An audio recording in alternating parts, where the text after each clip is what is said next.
آج کا درس قرآن سورۃ مرسلات آیت نمبر 41 تا 50 کا خلاصہ پیش خدمت ہے۔ جنت اور اہل جنت کا ذکر یہاں نیک کاروں کی جزا کا بیان ہو رہا ہے کہ جو لوگ منتقی پرہیزگار تھے، اللہ کی عبادت گزار تھے، فرائض اور واجبات کے پابند تھے، اللہ تعالیٰ کی نافرمانیوں سے، حرام کاریوں سے بچتے تھے، وہ قیامت کے دن جنتیوں میں ہوں گے جہاں قسم قسم کی نہریں چل رہی ہیں۔ گناہگار سیاہ بدبودار دھوئیں میں گرے ہوں گے اور نیک کردار جنتیوں کے گنے ٹھنڈے اور پرکیف سایوں میں لیٹے ہوں گے۔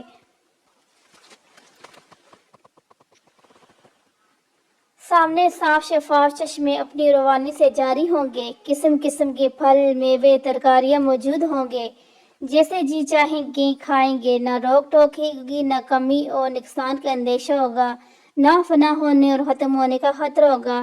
پھر حوصلہ بڑھانے اور دل میں خوشی کو دوبالا کرنے کے لیے اللہ تبارک و تعالیٰ کی طرف سے بار بار فرمان ہوگا، اے میرے پیارے بندو، اے جنتیوں، تم بخوشی اور بفراغت صحتہ بیشتر خوب کھاؤ پیو۔ ہم ہر نیک کار پرہیزگار مخلص انسان کو اسی طرح بلا بدلہ اور نیک جزا دیتے ہیں۔